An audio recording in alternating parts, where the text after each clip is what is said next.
I picked up that package from finance for you. So if you good. text me the account, I could do that for you. Okay, great. Thanks, Ken. Thank you very, very much, Ken. Yeah, no problem. Tony, I just wanted to mention, you might have to go back to the home page, Now, wait a minute. Okay. because even Yeah. refreshing, bring it up, That's kind of like. sometimes the live stream. Okay. Is it on yet, though? No, Oh, Alex will give us the high sign. Okay. He's in the back of the auditorium at the, on the laptop, where, Okay, I've got it now. do you see it? The new fee schedule. Yep. Hi, Tony. First one they See that? Okay, good. We can do a sound check, you should. we could do a video check. You're absolutely right. I turned my sound off so there's no confusion. Okay. Deterrent.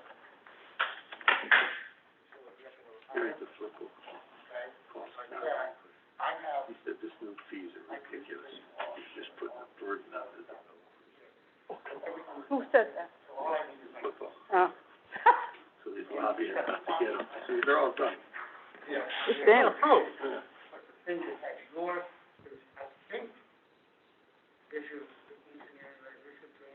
This is Jimmy Ticky. Hi, Jimmy, thank you. Good morning, Ruth Parkins on the line as well. Thank you, Ruth.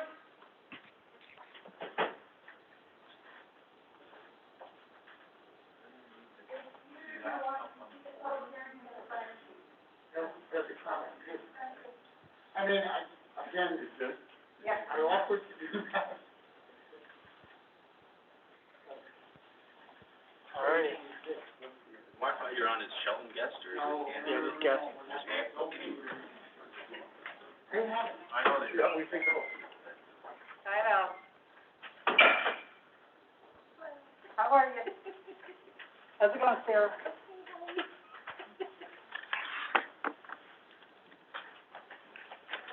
Are we ready to go, everyone?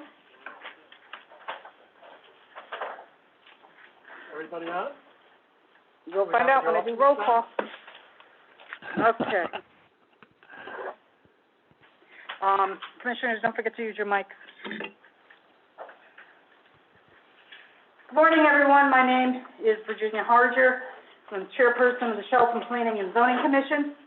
Today is Wednesday, May 20th, and the special meeting of the Shelton Planning and Zoning Commission is hereby called to order. This meeting is categorized as a special meeting as it's an additional meeting of the commission. Would everyone present in the auditorium please rise to the Pledge of Allegiance, and I invite all who are participating remotely to do the same. I pledge allegiance to the flag United States of America, and to the republic for which it stands, one nation, under God, indivisible, with liberty and justice for all.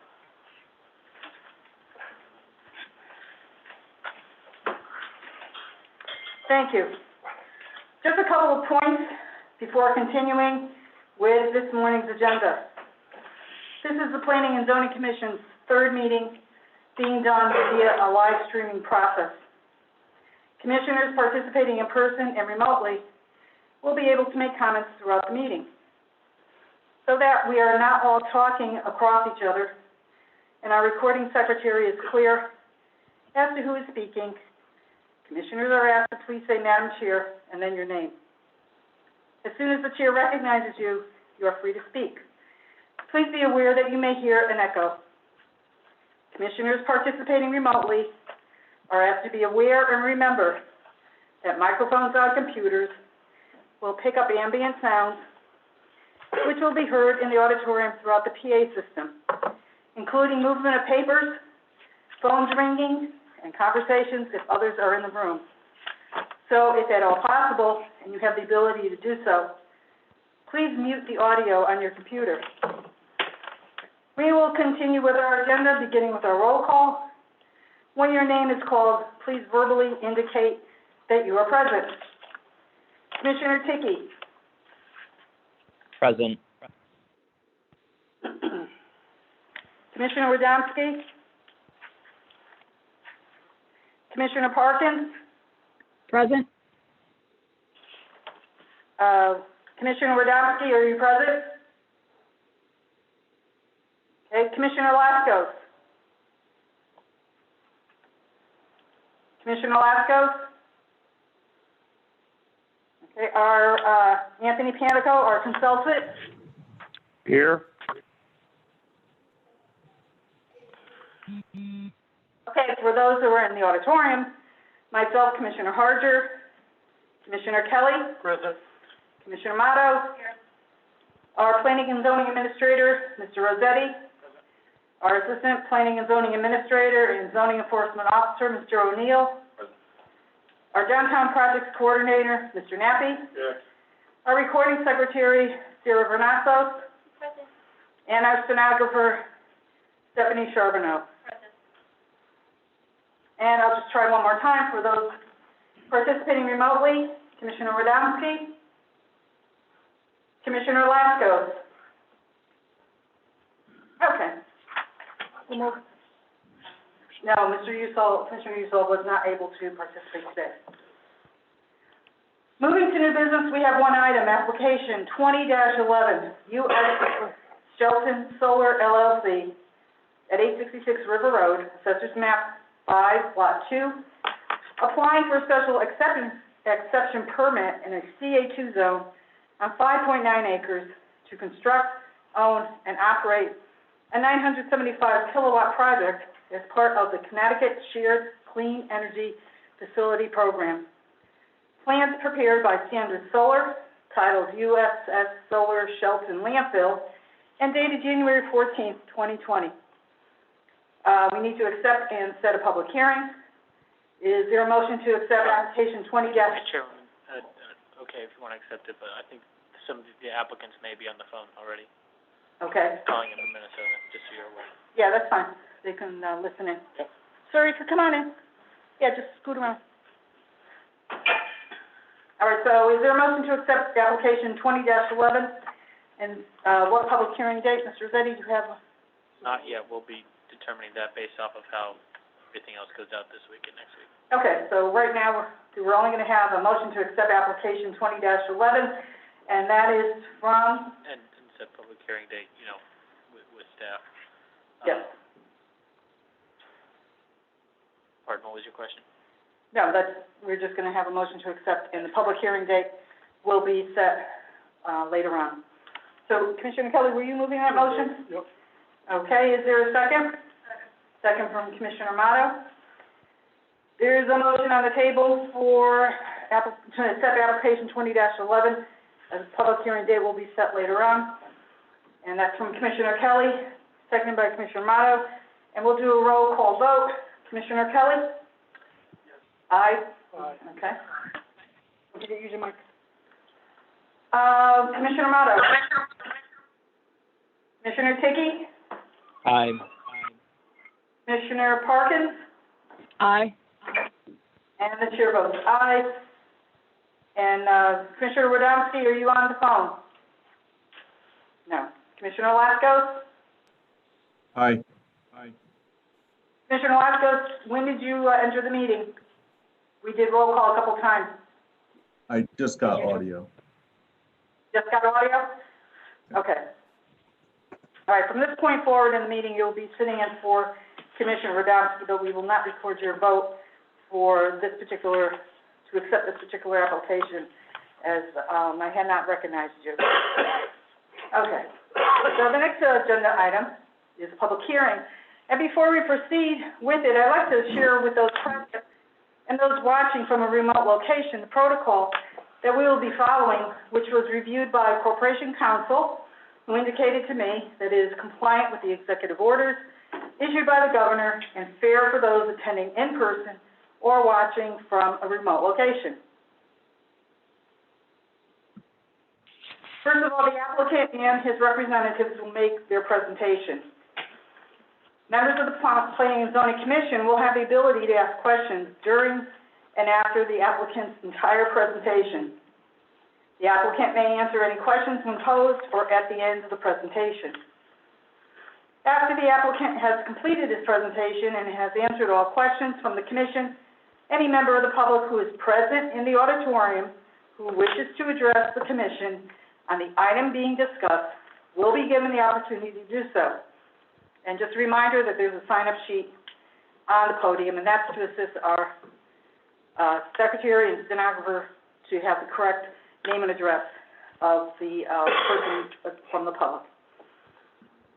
All comments or questions from the public are to be directed to the chair only, not to the applicant and or his associates. No dialogue is permitted between the public and the applicant or any of the applicant's associates. All comments from the public should address the criteria of the zoning regulations.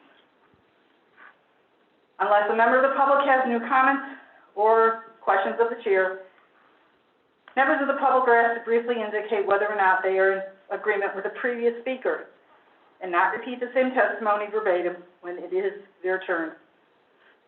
At the end of the public portion of today's hearing, the commission will move to keep the public hearing open, and the date for continuation of the public hearing will be announced. After the adjournment of this morning's meeting, and until 24 hours prior to the resumption of public hearing, date to be announced, the public may submit questions and comments to the Planning and Zoning Office. At the meeting where the public hearing for application 20-7 is continued, any comments submitted from the public within the time frame for submission will be read into the record.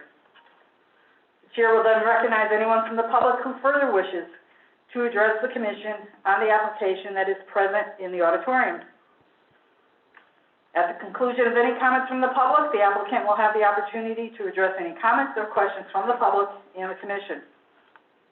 After the chair is satisfied that the applicant and or his associates have concluded the presentation, they've answered all questions, they've addressed all concerns from the public or the commission, and no further information is needed, the chair will ask for a motion to close the public hearing. At a future meeting of the commission, after the public hearing is closed, the commission will discuss the application, and I will poll the commission for a consensus on how to proceed. And just a reminder to the commission that once the public hearing has opened, and until it is closed, commissioners are not permitted to make any public comment, discuss any part of the applicant's presentation, or receive additional information from anyone. So with all that being said, will our Secretary, Commissioner Motto, please read the legal notice for the public hearing? And we have... Madam Chair, this is Commissioner Ticky. Commissioner Ticky, and then we Point have of three... information. All right, Commissioner Ticky, go ahead. What's your question? Thank you, Chairwoman.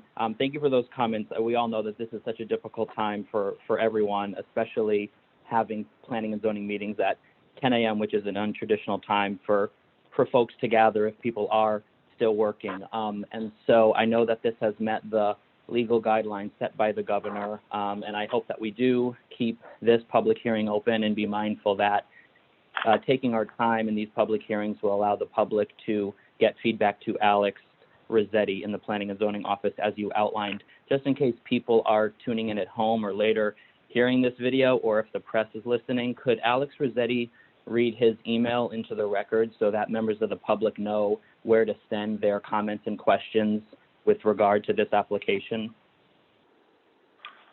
Sure, that would be possible, and just like to point out to anyone, this particular meeting is being recorded, so anyone who was not able to watch it live can pull it up on the city's website.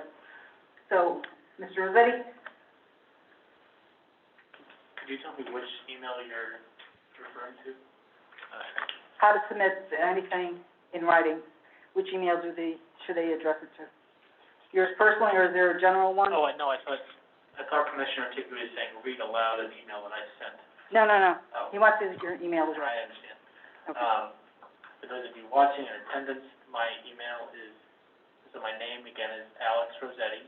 My email is a.rossetti,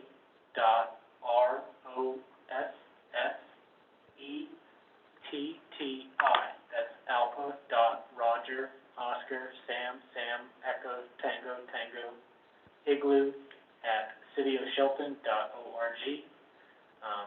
any written correspondence needs to be submitted 24 hours in advance. That way we have time to accept it, just kind of review it and upload it to our city website so that all the commissioners and everyone in attendance is on the same page. And also, we will need to make sure that posted on the city's website are the dates of the continuation and any other meeting that this application will be on the agenda for. Okay, unless there's any other questions. Thank you. Oh, you're very welcome, Commissioner Mickey. Go ahead, Commissioner Amato, with call. Okay. Shelton Planning and Zoning Commission of the City of Shelton, Connecticut hereby gives notice of a public hearing to be held on Wednesday, May 20th, 2020 at 10 a.m. in Shelton City Hall Auditorium, 64 Hill Street, to consider the following projects. 1, initiation of application 20-07, Langanke's Landing LLC and Dominic Thomas, 1025 Bridgeport Avenue, Chester, Mass. 2, Lot 8. Petition for a planned development district on 1.73 acres, generally bound as follows. Northerly by 1001 Bridgeport Avenue, easterly by Bridgeport Avenue, southerly by 1077 Bridgeport Avenue, westerly by Huntington Street. The proposal is for a commercial and mixed-use site, including retail gasoline sales, convenience store, 2 retail office buildings, and on-site parking. Initial development plans by Alan D. Shepherd.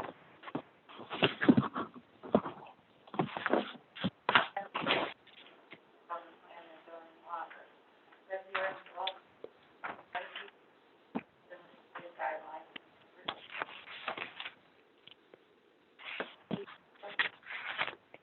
And the governor's order, this meeting will only have seating for a maximum of 6 persons, as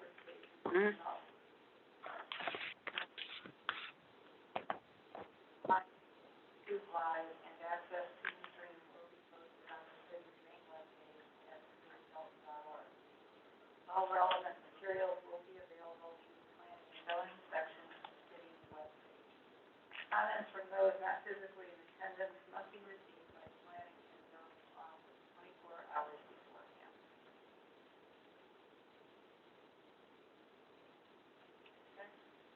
Okay, and then also you have 3 pieces of correspondence attached.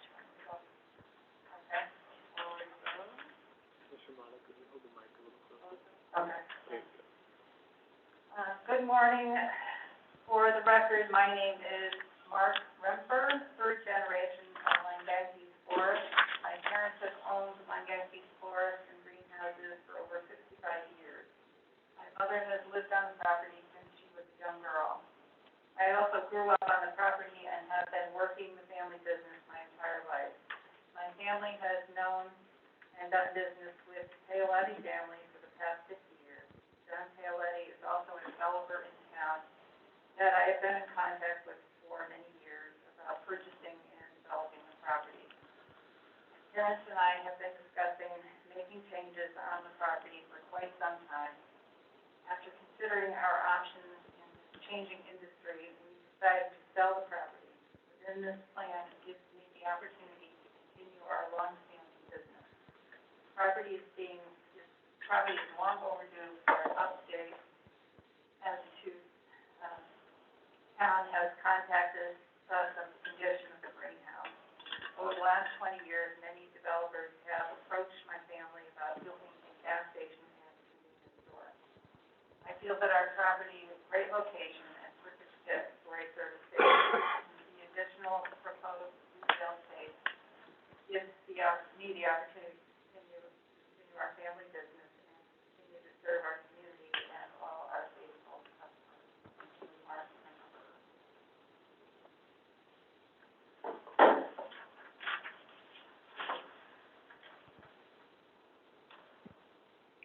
Letter, May 11th, from Dan Martin, Squire Lane, Shelton, Shelton Planning and Zoning Commission. I've lived in Shelton for 25 years. I enjoy living here and grow. I travel Huntington Street, Bridgeport Avenue, and get on and off Route 8 and exit 11. I would love the convenience of the gas station, florist, and other businesses there that are proposed sure the area would benefit from the new look and encourage more business and revenue while reducing congestion on Bridgeport Avenue. I'm sorry I will not be at the meeting, but wish to give my heartfelt support. I hope you agree and decide to downside. Thank you for your continued service to this wonderful.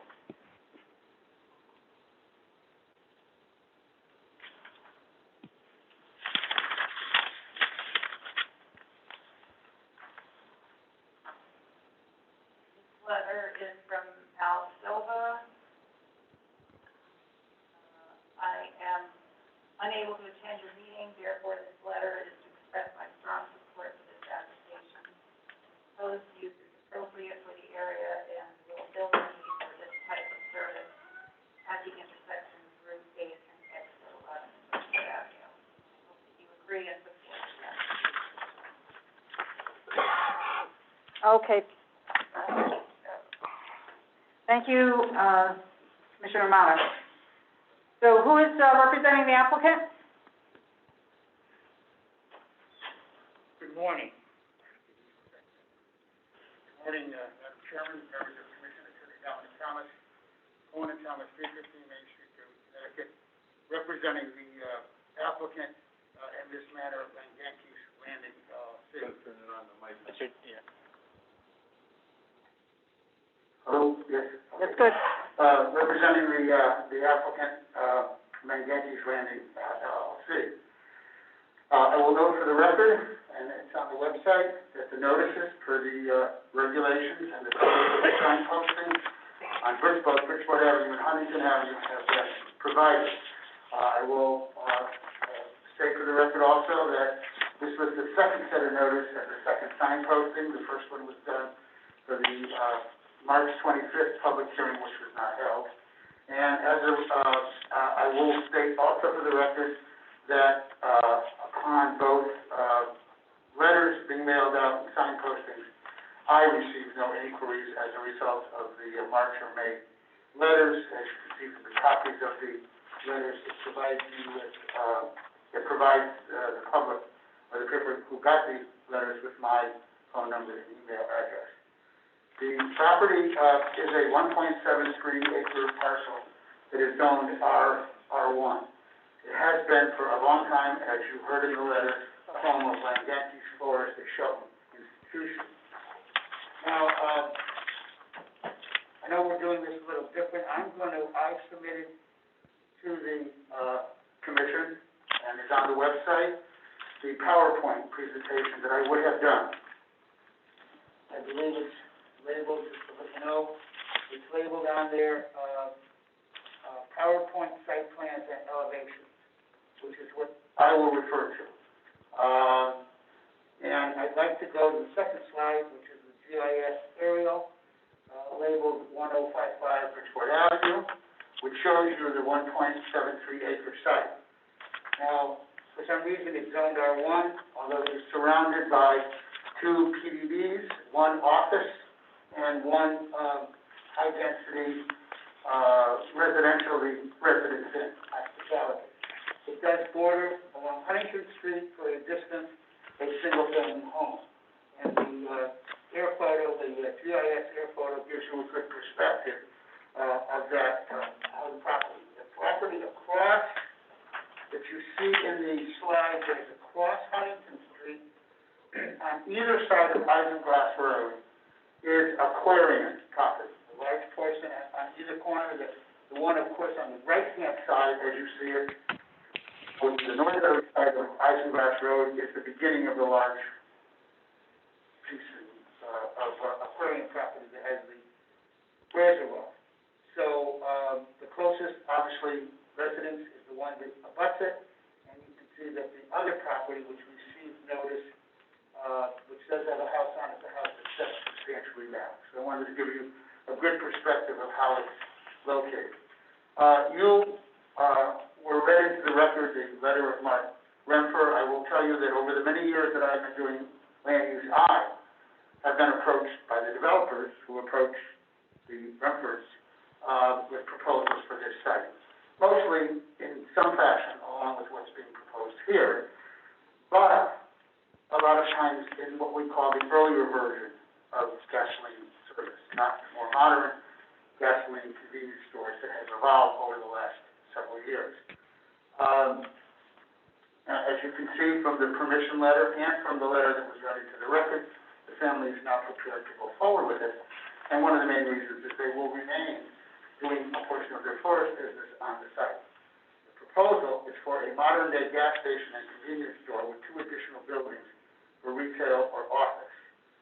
The current intent being that one portion of them be occupied by Yankees. I am functioning to some extent as your architect in this project. So on the slide, I would go what I believe is the 8th slide of that, which is the view of the property from Bridgeport Avenue. Attorney Thomas, what's the identification on top? There's no identification on top. What I'm looking at, and you're looking at. Oh, okay. Yeah, I'm looking at what's on the site. It's, I actually have, you have the booklet. I think it's a slide of those, of what's in the booklet. Yep. Okay? Okay.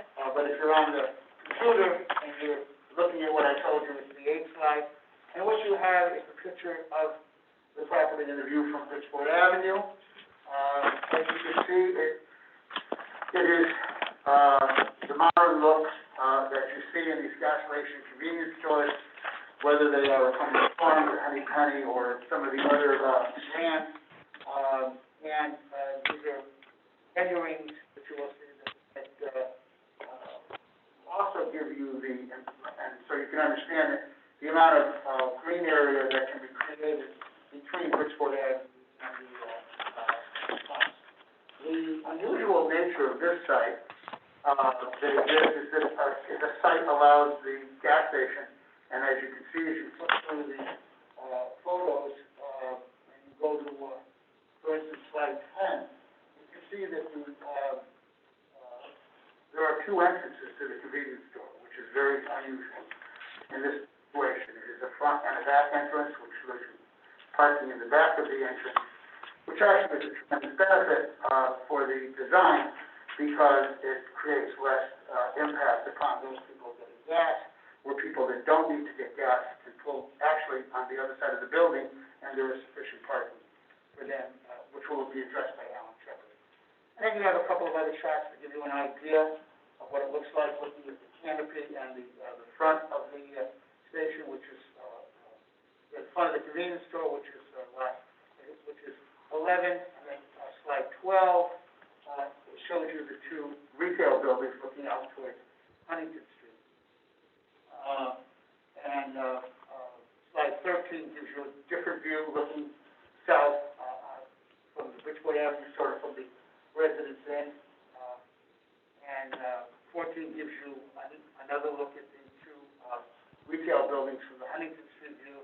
And finally, you have an overall picture in slide 15 is the final slide, which gives you an aerial or a drone-like view of what the site would look like and how it's done.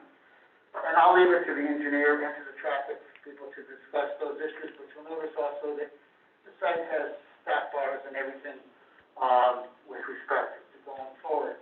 I will state for you, and this will be addressed, but I also wanted to, just before I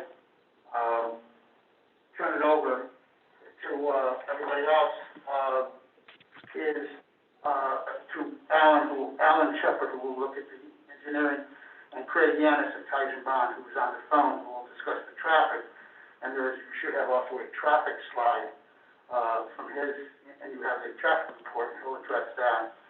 But one of the things is in that, what I will say is the back right corner, or the left corner, front left, if you're standing on Huntington Street, that is where the house is. We also submitted for you a thing labeled 2018 Google Street View, which was a photograph. And if you look at that photograph, if you look at that on your computer that was submitted to you, that photograph, and everything was up to the fact that that's in 2018 what is existing in that back left back right corner, if you're standing on Bridgeport Avenue. So that's the border with the single-family home. Okay, and they will be able to explain to you what, all of that, it's along the border, and the maple trees are gonna be preserved. If the trees are in good shape, they will be preserved, but I'll let Alan, go into that some more. So if there are no questions of the lawyer turned architect, I will turn it over to, Alan Shepard to go through the site plan. Do any commissioners in the auditorium have any questions of Attorney Thomas? No. Any commissioners who are participating remotely? Do you have any questions of Attorney Thomas? No, No. Madam Chair. Okay. None at this time. Thank you. And just for the record, Commissioner Laskos, you are seated for this application, as I indicated earlier.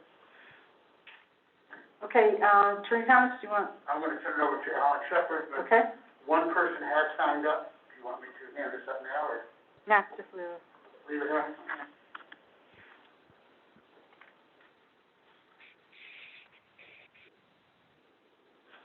Good morning, everybody. For the record, it's Alan Shepard, professional engineer and partner in the firm of Noah Costi, Opie, John Kane, 415 Howell Avenue, Shelton, Connecticut. So, you have the preliminary site plan in front of you, and basically what we tried to do is come in with a village concept for a gas station, which shows 3 different building locations. Although we have 45 parking spaces, we broke that up around the site. The driveway entrance, we have a northerly, I'll say northerly with one on Bridgeport Avenue, and a southerly with one on Bridgeport Avenue, and also one on Huntington Street. So there's multiple ways to get in and out of the property. Generous areas for parking and stacking inside the property. What I want to point out is that,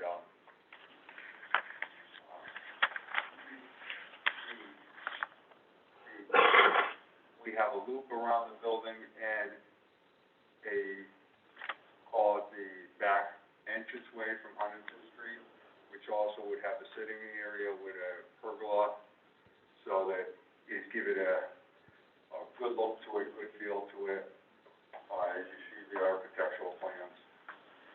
So it's a little bit more complex than a regular, gas station, but this is the way they're kind of going nowadays. And there's a generous green area in front of this,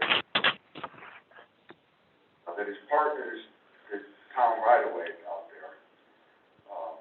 But that, you know, there's a big green area there. So having said that, it's a preliminary plan. Town engineer did have some comments, or, that I'll go through briefly, because we will address those on the detailed plans.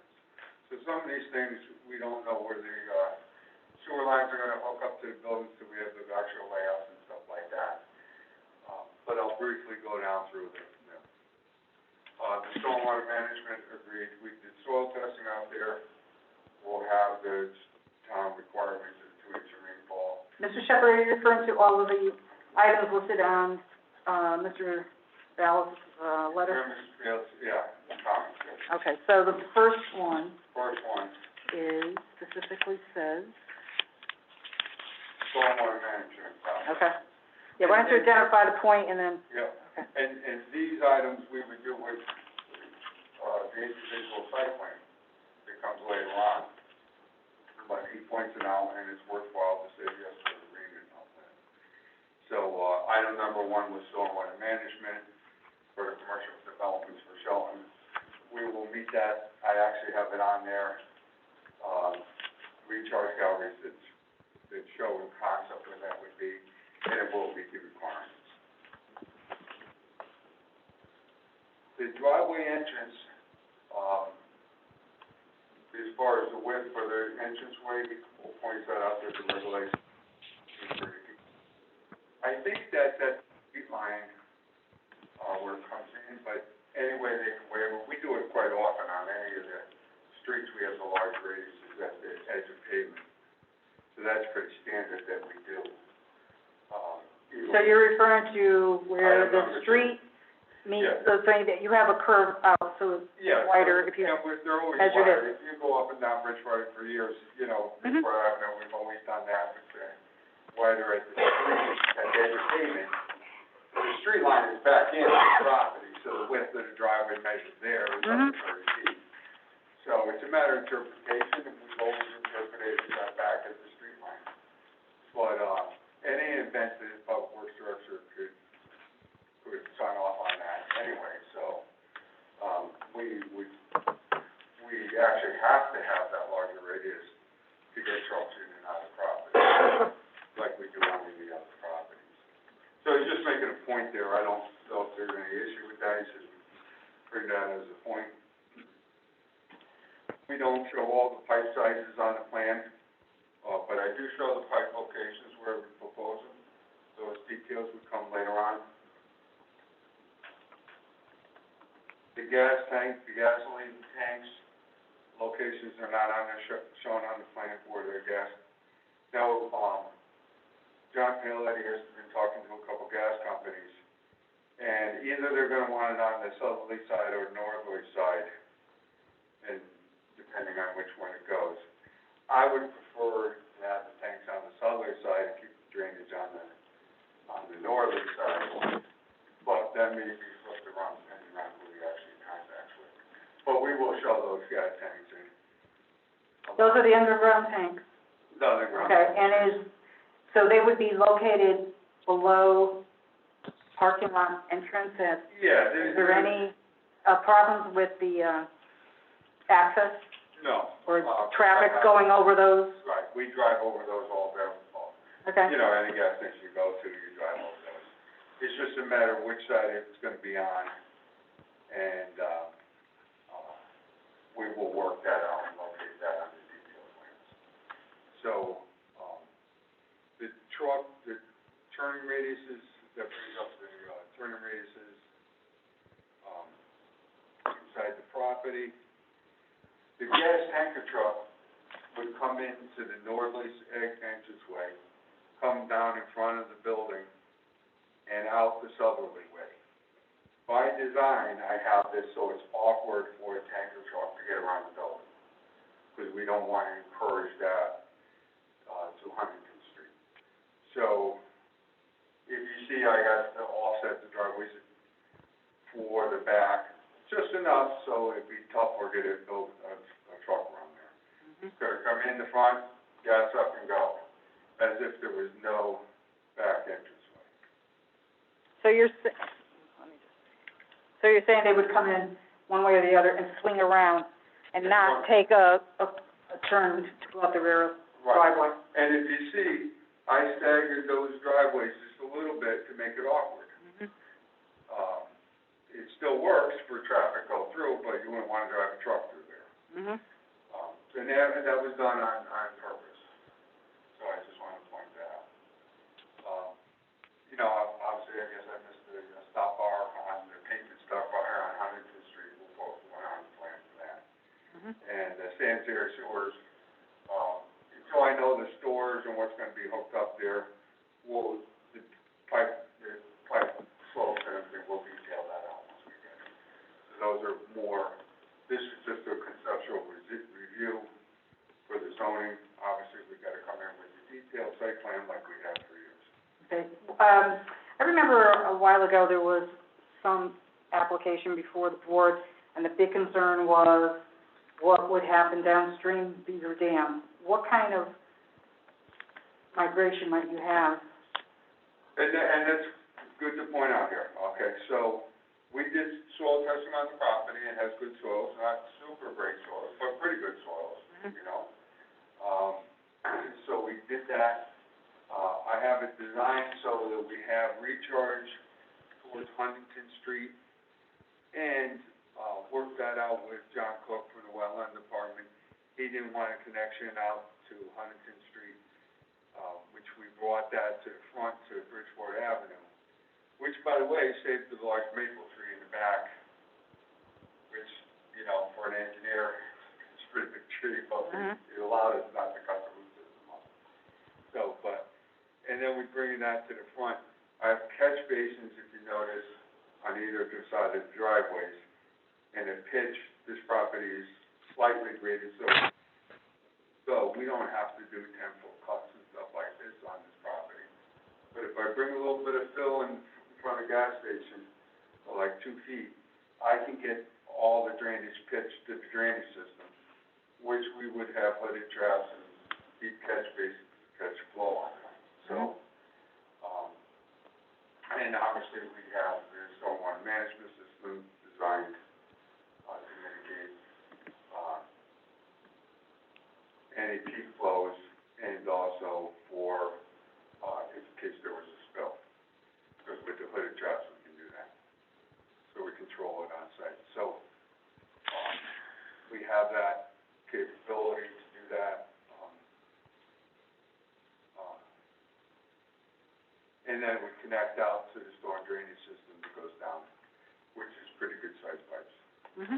All right, the reason I bring that up is that I was really impressed by the fact that when that application came in a number of years ago, representatives from the Beaver Dam Association came to the public hearing, and it was very good to know that they were keeping on top of things, and we want to make sure that this particular application and anything else would also give them the consideration for their, so that there aren't any environmental problems.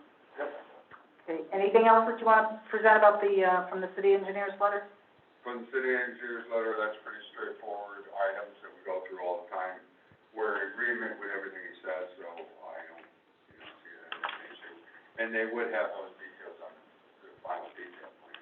Okay, and as the letter points out from the city engineer, he's reacting to the initial development concept plan. Yes. So, as every other application has been in process in years past and will be in the future, something that's presented as an initial development concept plan is subject to change based on reviews by the appropriate people in city administration. Okay, what's next for you? And then the only other thing is the trees in the back on Huntington Street. We have the maple trees that are along the road. We don't have to disturb those. As a matter of fact, even the big one, we don't have to disturb. That remains to that view in there. And then where I put the galleries in the back is decided, I put it right where the other driveway is, not to disturb the trees, because there's a cluster of trees there. So that was done on purpose too. Like Attorney Thomas said, some of those pine trees are a little scrappy looking, so we may have to replace a few of those. But the general concept is to try to save some of that vegetation. Absolutely. Okay. Are there any plans, by the way, to put out any picnic tables in that grassy area, or? We're gonna have we wanted, our idea was to keep it to the pergola area. So that's our initial intent, so that hasn't been brought up, but, And just to remind everyone, the pergola area is the area to the rear of the building where that would house the gas station, cashier, and all that. Okay. Anything? Okay. So any commissioners in the auditorium have any questions of Mr. Shepherd? Any commissioners that are participating remotely have any questions for Mr. Shepherd? No. No, Madam Chair. Okay. Thank you. Thank you very much. Before we move on to Craig, I just want to, one point that I wanted to mention at the beginning. Obviously, I concur substantially with that this meeting has to be kept open. Any meeting that's not interactive must be kept open under the discussion that's been going on amongst the land use and municipal lawyers. The one request I would make is that if comments come in from the public, if we could receive them as early as possible so that we can be prepared to respond to them. Because the issue that's been brought up at some of the meetings that we've had, some of the online conferences, relate to the fact that if there are comments and we respond, because there's no interactivity, then that meeting has to be kept open. Mhm. So we want to be as thorough in our responses as we can. And with that, on the phone, I will turn it over. Okay, that's a very reasonable, request, Attorney Thomas. But before you go forward, I don't believe, we as a commission or the public have gotten a little bit of a summary as to the size of the site, and just, from something that, on the statement of use and standards, could you just, quickly review that? Again, with respect to the size of the site, as I said, it's a 1.7 acre parcel of land. You can get a visual picture of it in slide 2. In the statement of uses and standards, well, we have addressed putting exact square footage of 1.73 acres, which is 75,076 square feet. As we said to you, it's zoned R1 according to the land use records. The uses that we are proposing, in addition to the usual buildings and uses and facilities of the city of Shelton, there can be stores where goods are sold or services rendered primarily in retail, a convenience store with the retail sale of gasoline goods and food items, business and professional offices. So it has a relatively limited, it's a smaller site, it has a relatively limited permitted uses with respect to the site. The area and location of bulk standards are listed on page 3, and they list of all our parking. In this site, I have done, I think, 4 gas station and convenience stores with zoning, and 2 of them that I have done have been on existing sites that one might define as tight. But one of the things that we learned is that in today's modern day and age, the parking spaces that exist at the pumps are parking spaces. In other words, they're not, people don't go up, pump themselves, and, what I mean, they go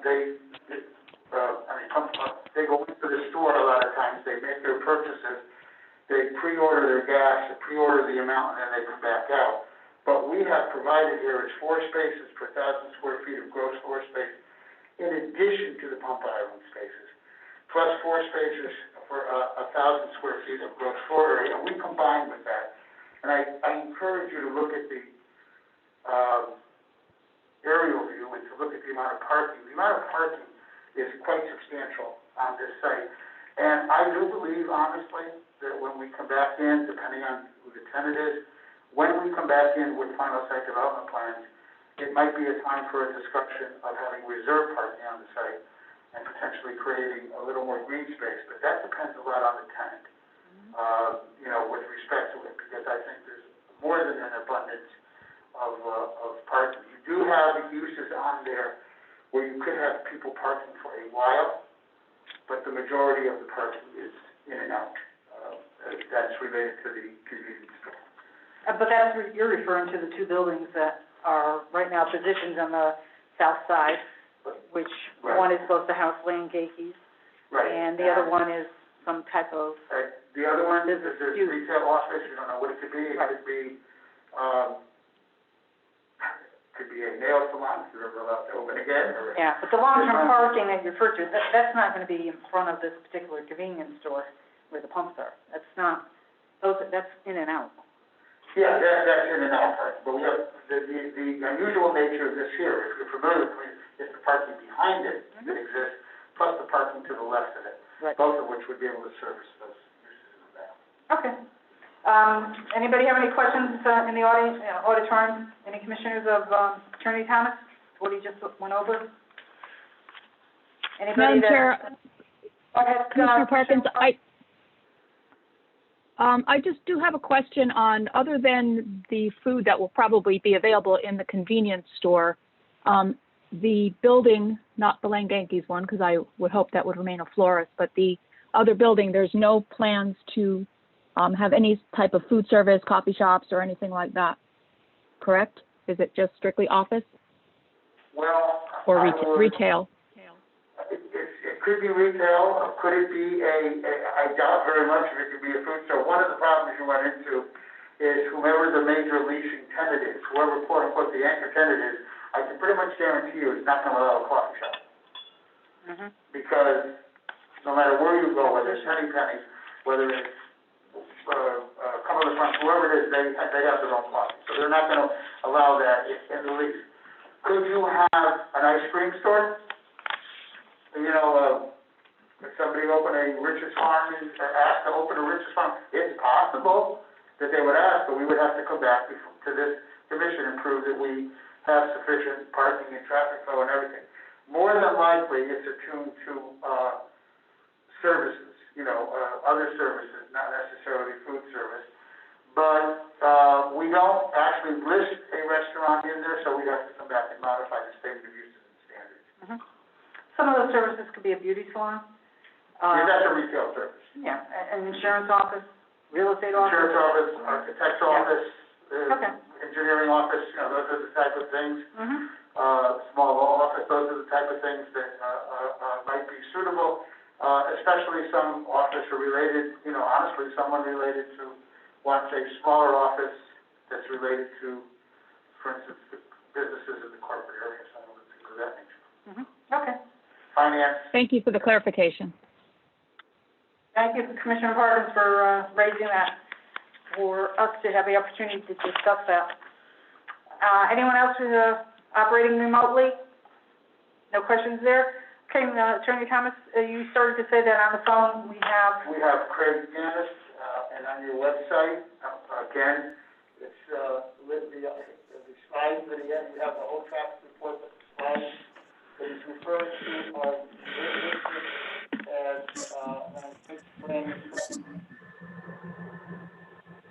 they're on the website, and with that, over to, Mr. Yanis. Yeah, hi. Can everybody hear me okay? Yes, we have the microphone up to the speaker of the unit. Okay, great. So for the record, Craig Yanis of Ty and Bond, licensed engineer, professional traffic operations engineer, and roadway safety professional. So Ty and Bond was contracted by the applicant to potential impact of the proposed development on the local roadway network. And as Dominic said, the items I'll be talking to, if you go on the webpage, it's the first item is the traffic report, and the last item in the top set is named traffic slides with today's date. And so those are numbered in the top right corner with red numbers, and I'm going to walk you through those first 9 slides there. And so you're trying to talk about the project. So without further ado, going to page 2 of that traffic slide. So it's labeled study area and existing conditions.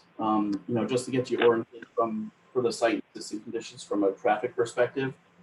We have the site located on Bridgeport Avenue and Huntington Street, just northeast of the intersection of Bridgeport Avenue and Huntington Road and Huntington Street. Bridgeport Avenue is designated as State Route 714, but the segment that the site is on is actually owned and maintained by the city. The site has 3 existing driveways, 2 on Bridgeport Avenue, one of which is to the north in front of the greenhouse, which is not currently used, and one to the south. And then one on Huntington Street opposite Isinglass Road, and all are stop controlled on the driveway approach. So our study area includes the intersection of Bridgeport Avenue and Huntington Street, and Huntington Road and Shelton Road. So in the left-hand part of that slide, so the signalized intersection, and then the 3 driveway intersections, the 2 on Bridgeport Avenue, and then the driveway intersection on Huntington Street opposite Isinglass Road. So moving to slide 3, we have labeled existing operations and observations. So we have extensive knowledge of the study area. Ty and Bond's office is actually located at 1000 Bridgeport Avenue, just up the street from the site.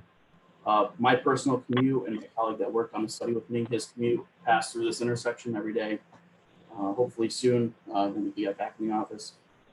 So we have just as much vested interest in this project as anyone, and I'll personally say that I'm really excited about this amenity coming to Bridgeport Avenue. So we obviously have many days and many hours worth of observations on this corridor in this area. So we have background to start from. So what we also did, obviously, on any traffic statement is we took traffic data. So we did turning movement counts in the morning and the afternoon peak hours from 7 to 9 a.m. and 4 to 6 p.m. This is when the commuting traffic on Bridgeport Avenue are the highest, and when we expect this development to have the highest site traffic.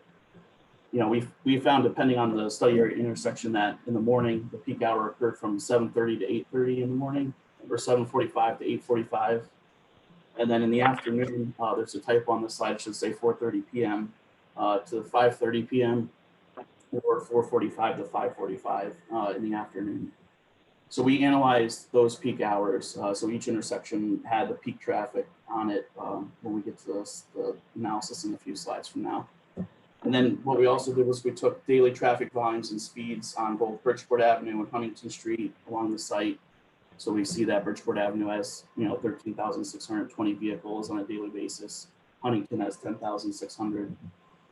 And we have the speeds, which were in the low 40-mile-per-hour range. The speed limit on Bridgeport Avenue is 35. The speed limit on Huntington Street is 30 miles an hour.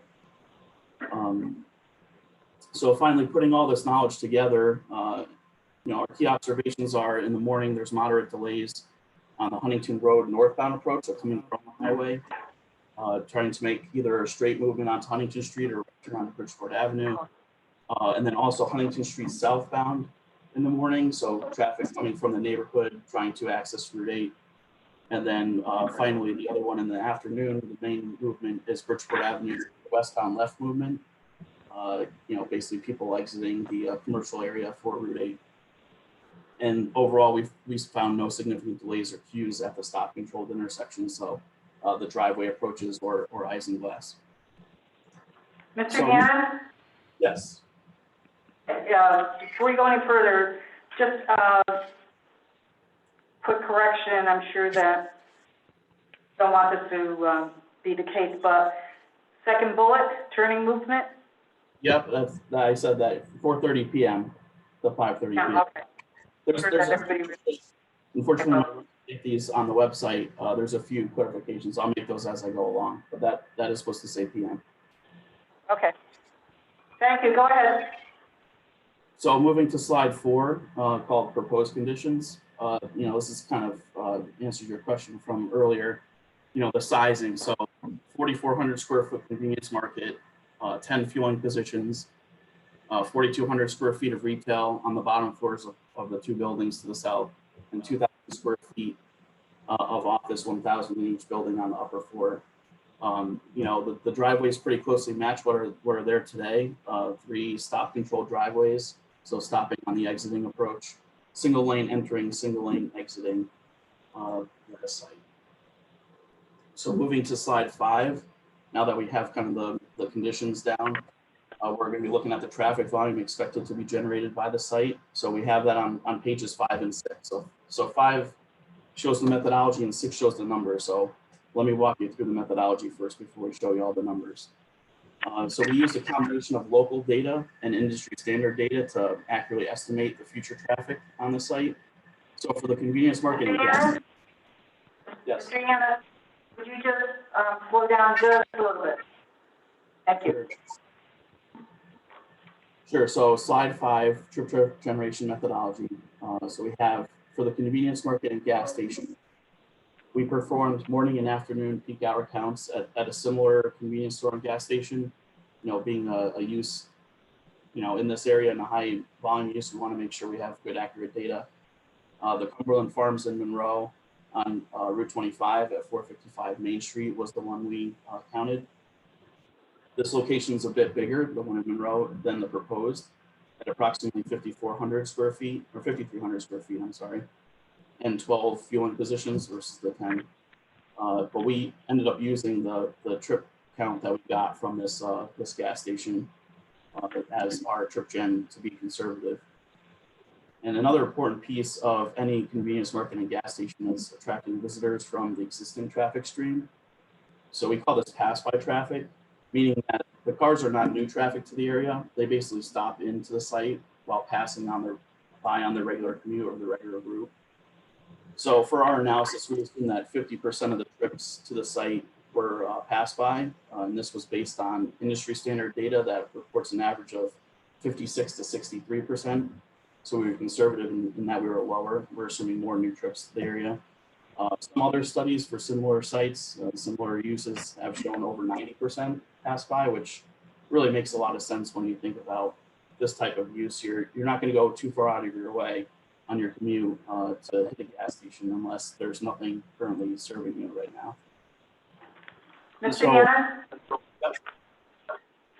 So are you trying to say that half of the trips are for people who are already in the neighborhood using the roadway system for some other purpose, and not specifically, and half of them would be for people who specifically are going to that site for some specific reason?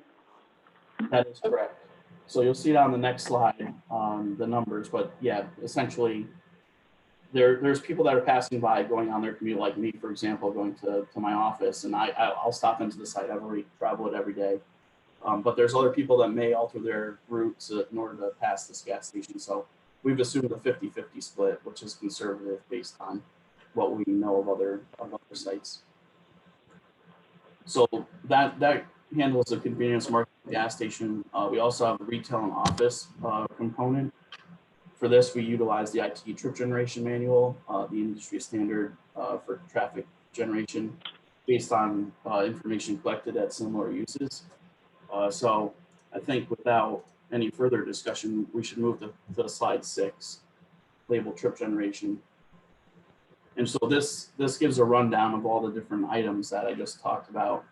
So I'm going to go from top to bottom by each section between the bars here, so that, we make sure we understand all the pieces. So the top section is the existing florist trips. So you see those there, they're pretty.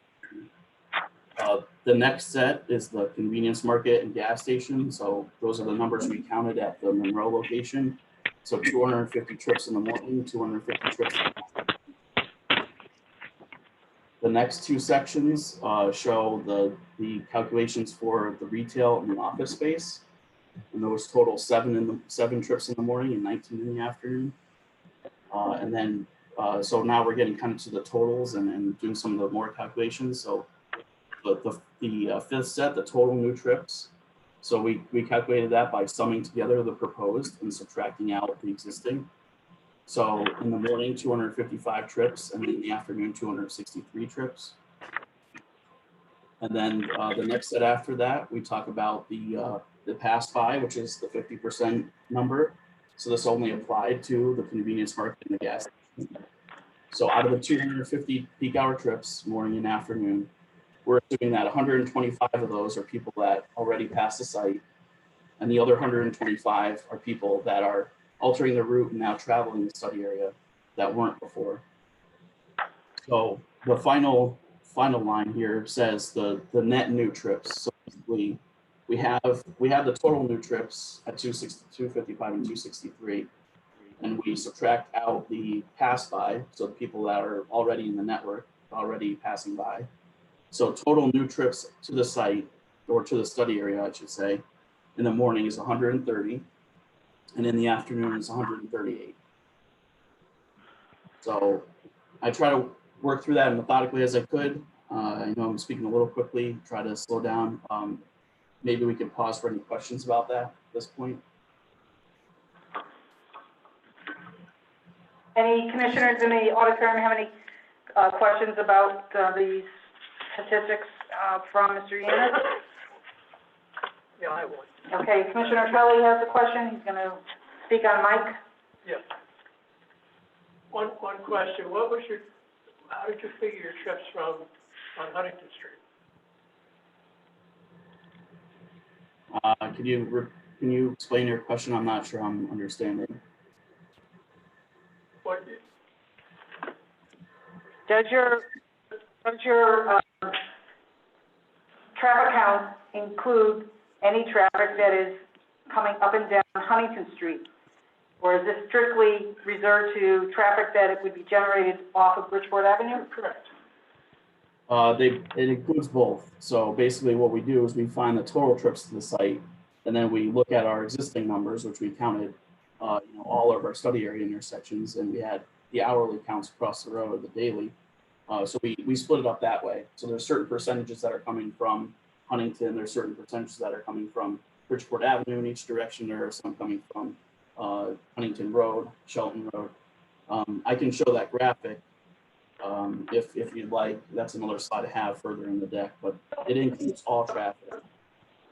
All right, what I'm getting at, right now, that's an estimate, am I correct? Well, which is an estimate? The trip generation values that you see here? Well, right now, Line Yankee goes from Bridgeport Avenue to Huntington Street. But the back of Huntington Street is closed off, so there's no in and out at that point. And the building in front of it, which is, I guess it's G&L Huntington Point, that also doesn't have, the back entrance of that is blocked off. So basically, the Lang Yankees and the other office building, the only trips or two trips that are there is from Bridgeport Avenue, am I correct? That's correct, but what we're really looking at here, and we're not looking at trips like turning into the site itself. We're looking at where the trips are coming from in terms of the traffic stream. So they're coming from up Huntington Street. They're coming from either side, well, Bridgeport Avenue coming towards the site. They're coming from Huntington Road. So those existing values are still going to be the same customer pool that you're pulling from. So the residential to up Huntington Street, the commercial on Bridgeport Avenue, the Route 8 traffic that are coming to and from their residences or their offices. So, Okay. Yeah. Excuse me, right now you're just counting the cars. Correct. Well, we're counting cars, which we did on the previous slide, and now this slide shows what we expect to happen in the future, based on having a gas station, having retail, having office. Okay, again, that's basically a textbook, right? Well, for one, we counted, yeah, I mean, two were textbook numbers for the retail, as you might say, the retail and office. The gas station was an actual counted location that's similar to what we're proposing. Mr. Neon, if we were to open up your traffic study and go to page 4-3 under before tab A, the heading on that is 4.3 arrival and departure distribution, and you have percentages: 35% to and from Huntington Road to the south, 30% to and from Bridgeport Avenue to the northeast, and so on. Yep. Is that what you're trying to tell us, that this is how you came up with those counts?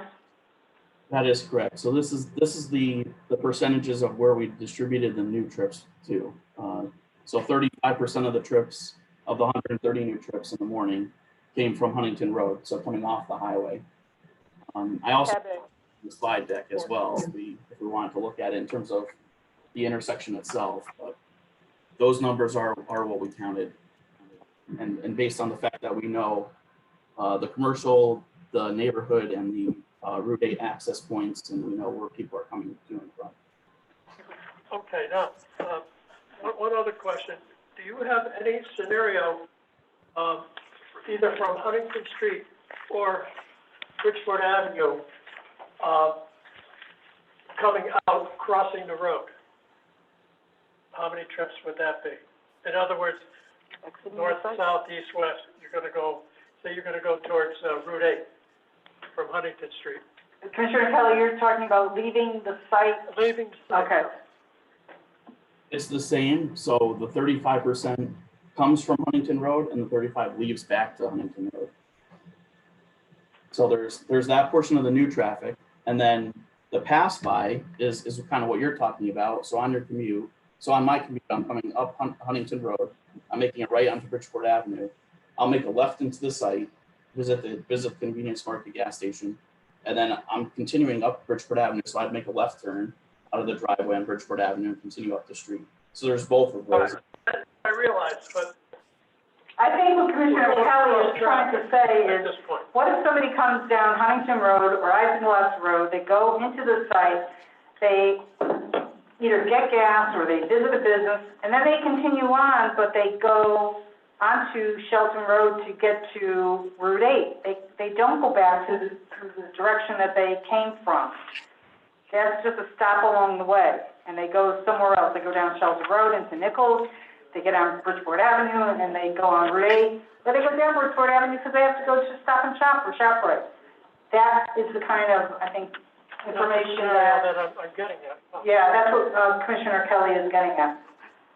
So So without, has there been any analysis for that? yes, so basically what we're doing is when we're looking in the future, we have 3 driveways. We know the traffic flow of those 3 driveways. We know where people want to go to and from. So the percentages, the way we break up those 35%, 30%, we assign them to a convenient driveway, and we put percentages everywhere. So there's people moving in all directions at all driveways. And so that's all comes out within those percentages. So we have basically an even distribution of people using all 3 driveways, and obviously the 2 on Bridgeport Avenue being used more than the 1 on Huntington. You know it or not, if you're on that area, you should. One of the scenarios blocking off the exits from the businesses that are existing, and yet Lang Yankees and also the office building going onto Huntington Street is because at the flow of traffic or at the high time, they were cutting for Bridgeport Avenue, Cutting through the property. coming through the parking lot to avoid the traffic light at Huntington Point. Yep, I understand that. And, you know, Alan mentioned that before. So if you go to slide 4, you can see the driveway layout. And I can say from many other sites and personal experience that if you're going to cutting through a gas station with all this movement back and forth is probably not going to be a very efficient endeavor for you. You know, I can't say that people won't do it. It's physically possible. You know, the driveways have the ability to accommodate that traffic. So, you know, we hope that wouldn't happen. But if it does, it's capable of doing it, and we planned it that way. We have jogged the driveways as well in order to make sure that doesn't become the most convenient. And at that one point, you have basically 3 towns coming together, which was Trumbull, Shelton, and Stratford. Right. So, you know, you have a lot of traffic flow at that point. I understand. Yep, we do, and that's why we did such a complex analysis here, and you'll see it in the next couple slides once we get past this. You know, what we looked at and how we think that's going to work in the future. Okay, very good. All right, continue, Mr. Yamas. This is, Chairwoman, this is Commissioner Ticky. All right, Commissioner Ticky has a question? Yes, first, I agree with Commissioner Kelly's comments. But in looking at a map, and I thought there was a bus stop there, and so in looking at it, there are multiple bus stops in this area, 2 on the same side of the street. One is right next to this development, and this is mentioned in the traffic study on 2-4. So we've all been on Bridgeport Ave, and we see the foot traffic that comes with bus stops along our Bridgeport Ave. I'm just wondering to the applicant and also for this commission to consider, since we know that there are 2 bus stops on this same side of the street, you're going to have people who naturally want to go to the convenience store as they might be waiting for a bus or before they catch a bus. Is there any thoughts from the applicant to provide a sidewalk along this development, which would be safer for pedestrians and a little bit more pedestrian friendly?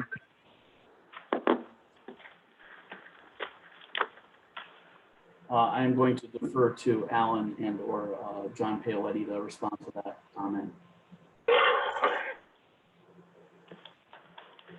Okay, Commissioner Ticky, Mr. Yamas said that he is going to refer to Mr. Paoletti and to Mr. Shepherd to address that particular concern.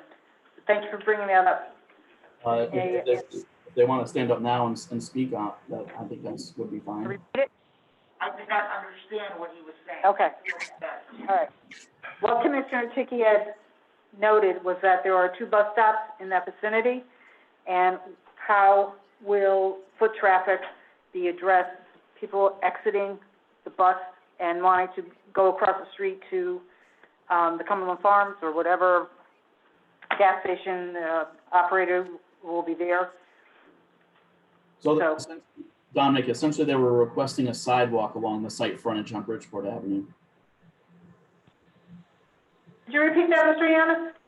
I'm sorry. So I think the gist of the comment was wanting to provide a sidewalk along Bridgeport Avenue on the site.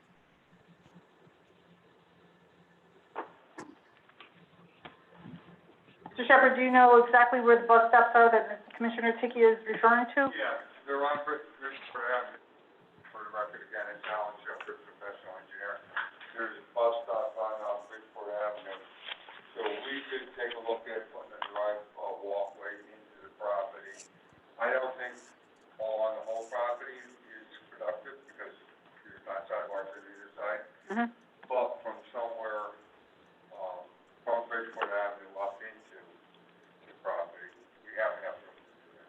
Are those bus stops both on, there's one on the east side, one on the west side, so one is on the Route 8 side and one would be on the Langakey side, so to speak? And I gotta take a look at exactly where they are. I know they're there. Right. I can speak to where they are. This is Craig Yanis again for the record. They're located just north of the north driveway, so just north of the driveway on Bridgeport Avenue, basically right in front of the edge of the property of the residents on both sides of the roadway. There's actually the sign in the site plan. If you look on the yes, it is the north side or west side of the roadway. It says bus sign. Yeah, I see that particular bus sign noted with the triangle. Yep. So that's the one on that side, and the other sign is directly across the street from it.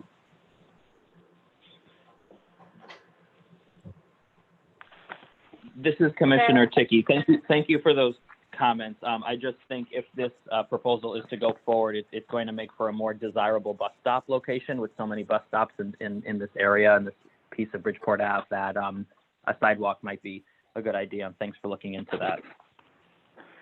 I definitely agree that a sidewalk on the west side, on the Langakey side, would be very desirable. My concern would be how would the pedestrians be able to cross if they get off on the east side? You'd have to go to the traffic light and come back. I can speak to that a little bit, Craig Yanis, again, so that they do have the option of walking to the signal. What most of them do is cross right at that point when the bus is still there.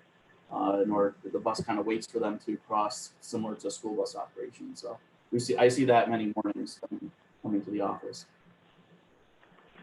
Yeah, I think we would be all concerned that someone would get off of the bus and run across 2 to 4 lanes of traffic, and just would not want that. Would not be a very good scenario. They do that already. Yeah, it is an existing.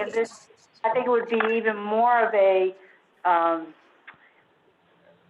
something that would be occurring because now what are the chances of them getting off the bus stop and walking across the street to go to the florist? But I think they'll have an even more incentive to get off and go across the street to a convenience store. So it's just, I think that there's got to be some conversation between the applicant and how that would be addressed. I don't know if it's moving that bus stop or whatever, so that they can have a safer way of getting across the street. Mr. Yanis, do you want to proceed? Yeah. Okay, so we left off on slide 6, so we're going to go to slide 7 and 8. And so these pages present the results of our traffic capacity analysis we conducted at the study area intersection. So we have 2 metrics, 1 level of service, which is shown on page 7, and 2 Q shown on page 8. So for level of service, it's basically a letter grade from A being the best and F being the worst, which describes the intersection operation based on the delay per vehicle, the average delay per vehicle. Essentially in this area, level service D or better is considered acceptable. Level service E and F, represent the intersections approaching or over capacity. And then for the Q lengths, it's basically the length that cars stack on the intersection approaches. So starting with page 7, we have the level service results on the left. We have level service results on this page. The morning peak hour being on the left-hand side, so the left-hand set of 4 columns, once you have the titles. And then On the right-hand side, the afternoon peak hour, the right 3 set of columns. So working within both of those sets from left to right, you have the existing condition operation. So what we found, basically at the beginning of this year. Background conditions, which include the existing traffic volumes plus a growth rate of 1.2% for 1 year. And then we also added the Fountain Square site traffic, the Shelter Ridge site traffic, and the plaza at 899 Bridgeport Avenue, that's the customer office. So all that volume is included in the background.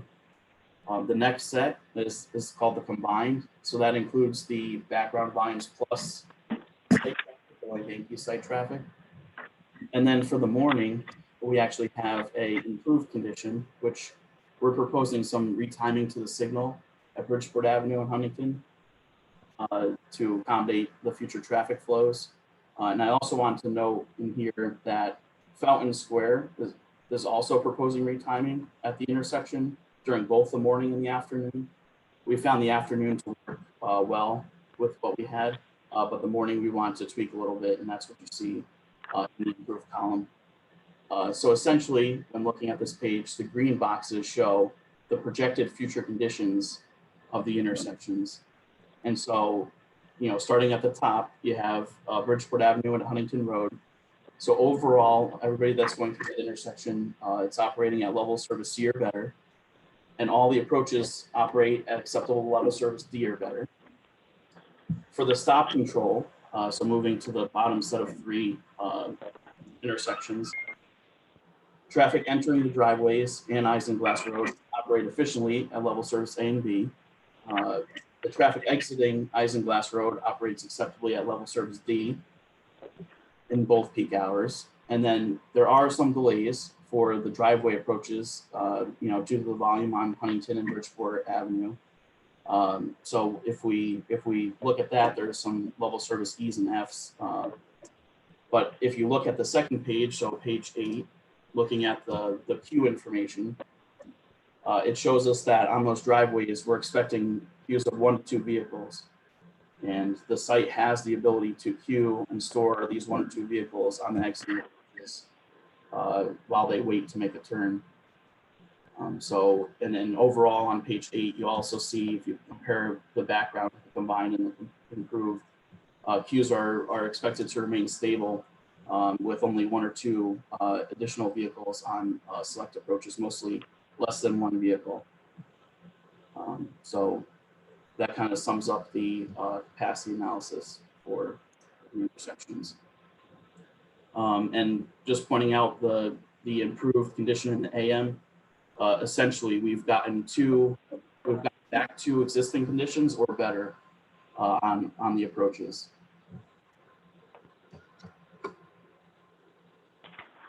So if we go to slide 9, that's basically my conclusion slide. So just kind of summing up what we've talked about here, the development and size. Number 9. Yep, number 9. There's the 3 full access driveways, 2 on Bridgeport Avenue, 1 on Huntington, with stop control on the driveway approaches. We talked a lot about the new trips to the site, the 130 and the 138 in the AM and the PM. Accounting for the 50% pass by from people that are already traveling near the area. And then just summarizing the level service results and capacity results again. All the approaches operate at level service D or better, other than the driveways, which have the ability to store the cars on the site. And we recommend the signal timing revisions in the morning to improve operations to the existing conditions. So based on all these conclusions and all our analysis, we feel, in our professional opinion, that the additional traffic generated by the proposed Yankee Landing development is not expected to have a significant impact to the traffic operations within the study area. And so I can answer any questions that the commission has at this point. Mr. Yanis, I definitely have a question on the bottom of number 9, where you're talking about a recommendation for signal timing. Is that to get on Route 8 after you pass by and you're at the traffic light that's at the intersection of Shelton Road, Huntington Street, and Bridgeport Avenue? That is correct. So if you want to, I can walk you through that. So if you want to go to slide 18 in your packet, this makes it clear. One more when you're all set.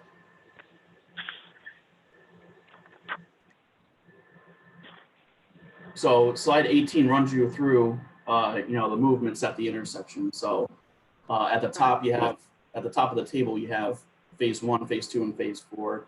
And then on the right-hand side, so working through it, the first phase is Bridgeport Avenue, westbound, and Huntington Road coming from the highway. You can make a right turn onto Bridgeport Avenue at the same time. The second phase is Shelton Road, eastbound. And then the last phase, phase 4, is basically Huntington Road and Huntington Street that happen at the same time. So the table on the left shows the existing timing in the top row. This is the same for the AM and the PM.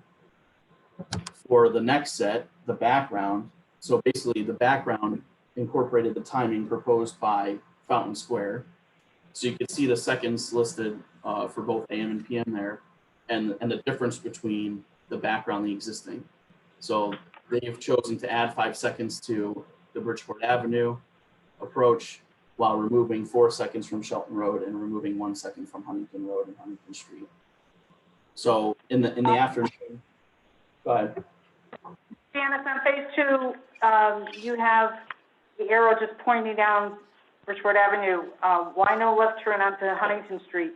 So it was hard to show all the movements, so that represents that all movements can go. The straight arrows mean that all movements can go at any time. So phase 2 is left right through. Phase 4, same thing. For Bridgeport Avenue, phase 1, it's the left turn, the through movement, and the right turn can always go. They stop at the Champions right turn there on Huntington Street. So that's not actually part of the signal operation. So Timing also includes the fact that at the existing time, somebody coming down Huntington Road from Nichols wanting to take a left-hand turn on Huntington Street does not have a left turn on arrow on the traffic light. That is correct. It does not currently have one. Okay, so is that something you would coordinate with the state Connecticut DOT to get that corrected? So this is actually a town or city-owned signal, so we would coordinate with the police department. The intersection itself operates, very efficiently throughout the rest of the day.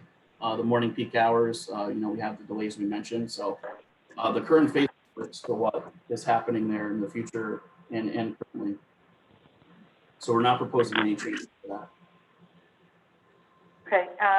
All right. Is there any other information you or want to present at this time? Oh, I can take any questions you guys have. Are there any questions from any commissioners in the auditorium?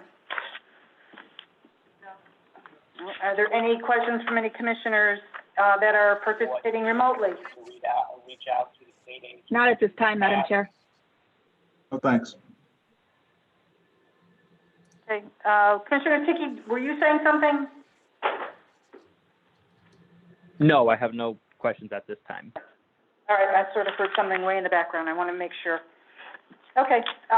Is there anything else, Attorney Thomas? Does that conclude the traffic report? Well, I do, just want to address one point, with the discussion about bus stops and everything.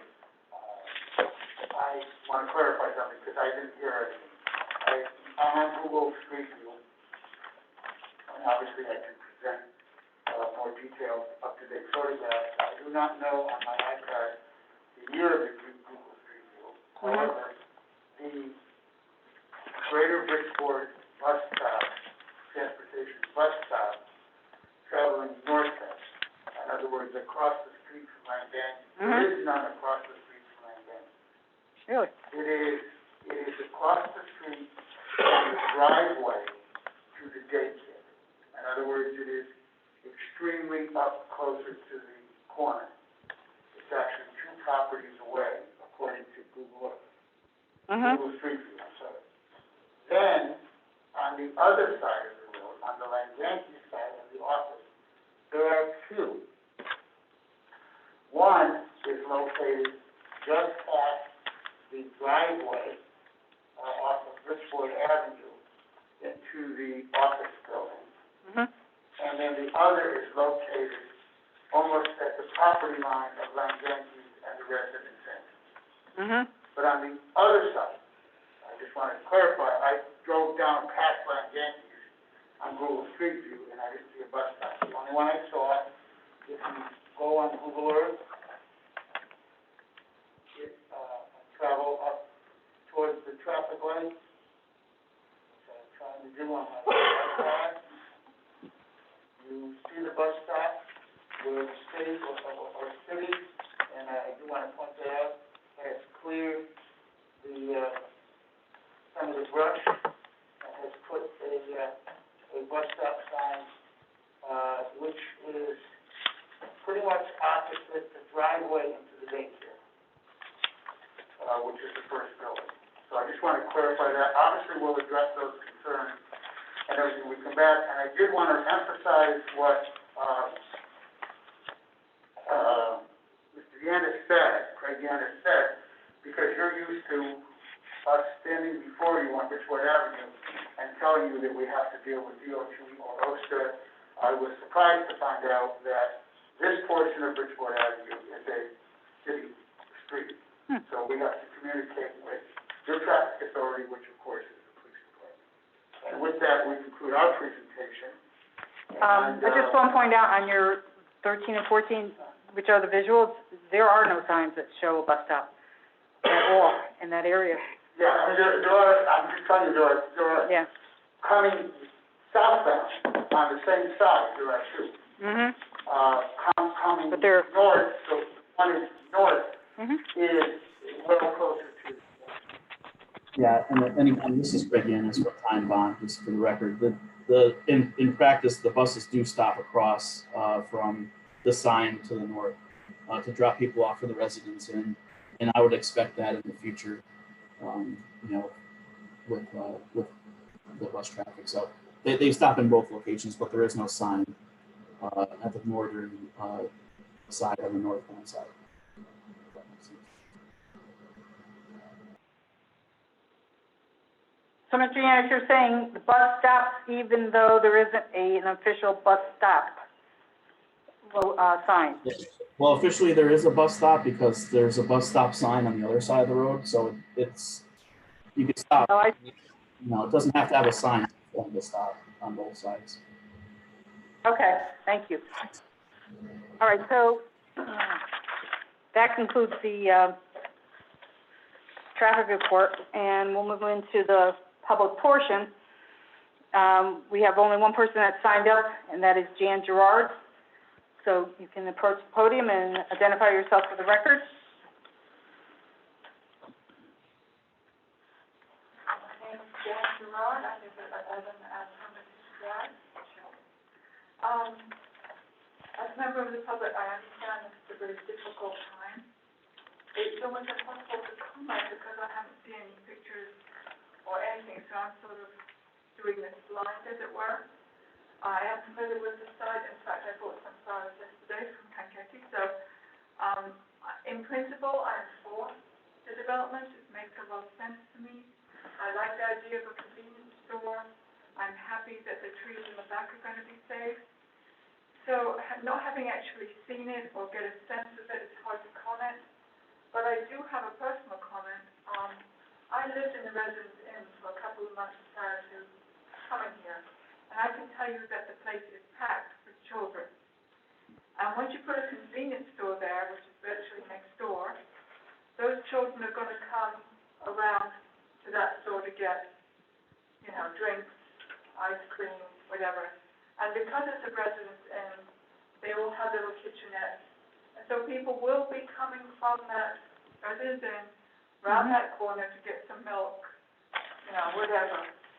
So, again, I can't really see the site, but I really like the idea of some sort of sidewalk. I realize it may not be possible, but you're going to have crowds of kids, 3 or 4 kids going around there onto Bridgeport Avenue and cutting into. So I don't have it in front of me, so I can't really see it, but if there's some way of making that safer, so those kids can get around that corner without actually stepping onto Bridgeport Avenue, the streetcar. So that's my main comment. Thank you very much, Mr. Ard. Any other members of the public that wish to, address the commission on this particular application? Okay. Any, final questions, comments, or concerns from the commissioners in the auditorium? Any, comments, questions, or concerns from the commissioners that are participating remotely? Not at this time, Madam Chair. Okay, seeing that there is none, is there a motion to continue the public hearing from application 2007? This is Commissioner Ticky. I'll motion for that. Okay, there's a motion from Commissioner Ticky to continue the public hearing for application 2007. Is there a second? Second from Commissioner Kelly. Motion on the table for voting to continue the public hearing for application 2007. I'll do a roll call vote. Commissioner Kelly? Aye. Commissioner Parkins? Aye. Commissioner Amato? Aye. Commissioner Ticky? Aye. Commissioner Lasco? Aye. And the chair votes aye. Okay, seeing that there's no other, business of the commission, is there a motion to adjourn? There's a motion to adjourn from Commissioner Kelly. Is there a second? Commissioner Amato has seconded. Roll call vote. Commissioner Kelly? Aye. Commissioner Parkins? Aye. Commissioner Amato? Aye. Commissioner Ticky? Aye. And, Commissioner Lasco? Aye. And aye. Aye. Thank you.